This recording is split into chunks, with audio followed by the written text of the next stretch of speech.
Madame, Messieurs, bonjour et bienvenue dans ce bulletin d'information de ce mercredi 23 mars 2022. Nous débutons ce bulletin avec cette information d'Expo Dubaï 2020 dans les Émirats Arabes Unis.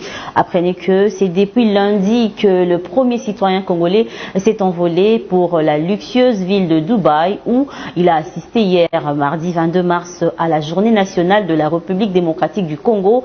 L'occasion lui a ainsi été donnée non seulement de montrer combien rayonne la culture congolaise, mais aussi de faire découvrir au monde, outre l'esprit innovateur et créatif du peuple congolais, toute la diversité de son potentiel culturel. Suivez un extrait de son discours.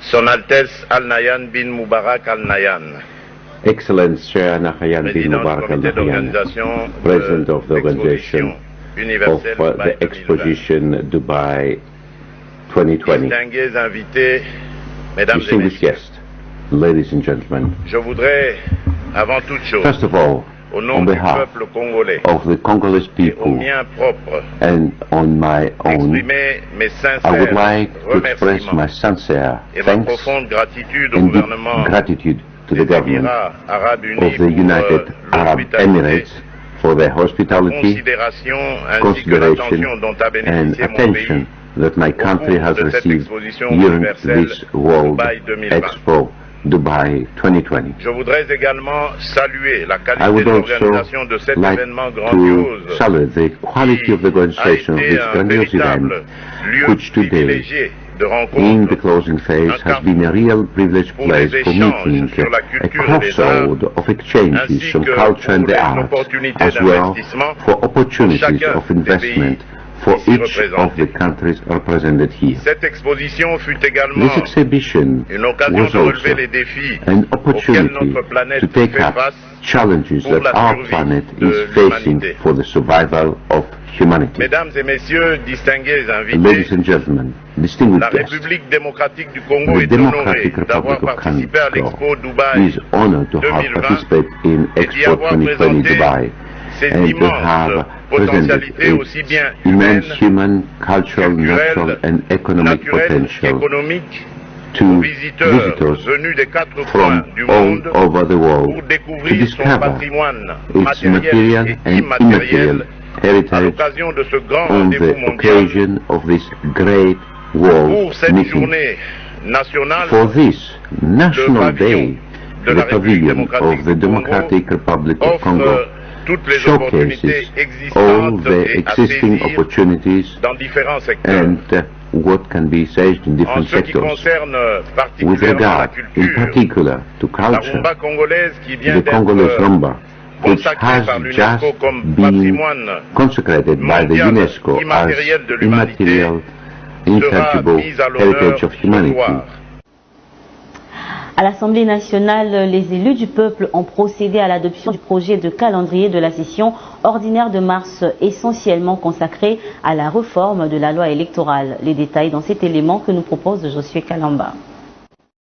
Les députés nationaux se sont retrouvés ce mardi 22 mars 2022 en plénière. Au menu de cette plénière, l'adoption du projet de calendrier de la session ordinaire de mars 2022 qui sera essentiellement consacré à la réforme de la loi électorale.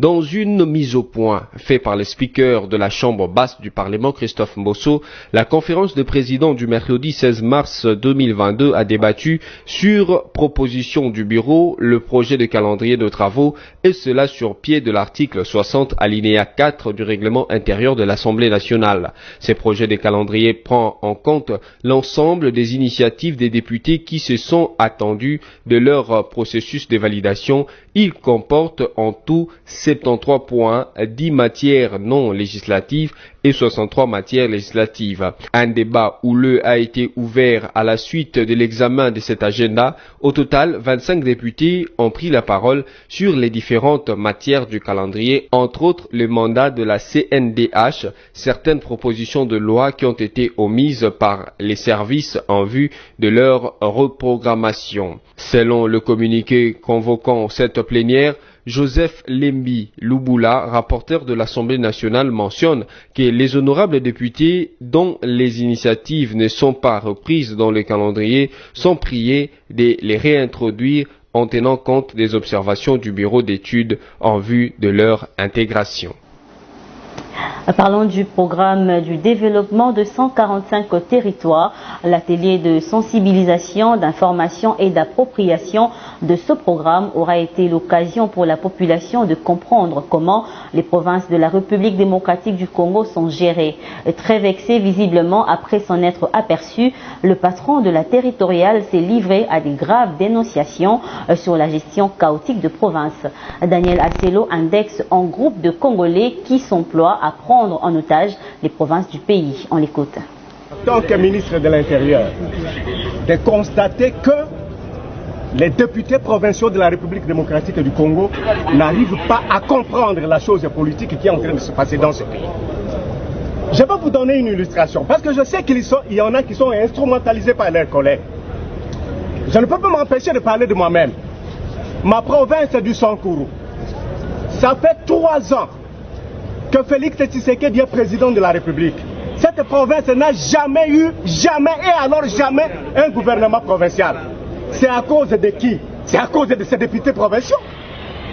C'est à cause de ces députés provinciaux qui ne cherchent que l'argent.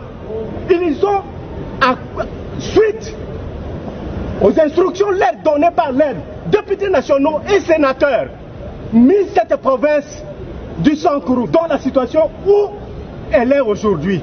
Et au lieu que les députés provinciaux des autres provinces soient solidaires à cette population du Sankuru, ils viennent crier sur le ministre de l'Intérieur que je suis parce qu'ils sont instrumentalisés par les collègues du Sankuru. Ce n'est pas normal. Il y a des députés. Le président de la République a envoyé de l'argent, 500 000 à chaque province. Nous sommes informés qu'il y a des gouverneurs de province qui ont pris cet argent et qui se les sont distribués avec certains députés pour qu'ils ne soient pas évincés de leur poste. Nous sommes informés qu'il y a, donc, pour les députés provinciaux de la République démocratique du Congo, la stabilité de leur assemblée passe par l'instabilisation, la déstabilisation des gouvernements provinciaux. C'est ce qu'ils viennent de dire et c'est ce qu'ils viennent de faire voir au président de la République. Lorsque eux, ils sont en train de dire au ministre de l'Intérieur que je suis de ne pas m'y mixer dans leur fonctionnement, ils veulent tout simplement dire, monsieur le ministre, donnez-nous l'occasion de déstabiliser tous les gouvernements provinciaux et que nous restons en stabilité. Et on va prendre un mot de sport avant de boucler ce bulletin d'information. C'est celui du tournoi interscolaire de la FIFA, dont la première édition a été organisée récemment à Kinshasa. On en parle encore cette fois-ci dans l'aspect gérance des fonds perçus pour la logistique et à propos du montant reçu pour la location des bus. Le directeur général de Transco, Chief Chipamba, tire au clair la situation. À se fier à ses explications, il rendait compte à l'inspection générale des finances de tout ce qu'il faisait. Je vous propose de l'écouter. Transco a perçu en tout 16 000 $, si je ne me trompe pas. 16 000 $, ça fait enseignement primaire et secondaire $ américains 14 000, location 40 bus pour une demi-journée samedi. Dimanche, 15 heures, destination navette dans la ville, location 30 bus standard pour demi-journée dimanche, 10 heures, destination navette dans la ville. Ok? Donc toutes sont faites, le nombre de bus loués, c'est le montant que j'ai dit à l'IGF, c'est tout ce que je dis. En tout cas, mes écritures ne m'ont pas renseigné comme tel. Au ministère de l'EPSD, on a m'ont renseigné que vous avez perçu 120 000 $. En tout cas, je ne saurais me mettre en juge ou même m'improviser juge de ce qu'un ministre dit. Je ne suis qu'un DG, adultéré, n'est-ce pas? Donc ce qu'un ministre dit, moi je ne peux pas le juger. Et je ne peux pas m'affronter à ses dires. Moi, je ne réponds qu'à l'IGF sur ce que je fais. Et c'est la réponse que je vous ai donnée. Mon accusé de réception est là, j'ai écrit avec le détail à l'IGF ce que j'ai reçu. Ok? Donc ce que j'ai reçu, je dis à l'IGF, les rubriques qui sont renseignées, je dis à l'IGF. Un bus, on le loue à 510. Un bus? Oui, normalement pour le service de l'État, 510 $. Le service de l'État. Ok, 10 bus ça fait 5100. 100 bus. Ça fait 51 000. Voilà, donc il y a les écritures de ce monde ne me renseignent pas ça. peut-être le quart de ce. Le quart de. Avec des pénalités et tout, les pénalités n'ont fait que $1 800. C'est ainsi que s'achève ce bulletin d'information. Merci à vous tous, chers téléspectateurs, de nous avoir suivis et surtout merci de nous rester fidèles où que vous soyez. Au revoir.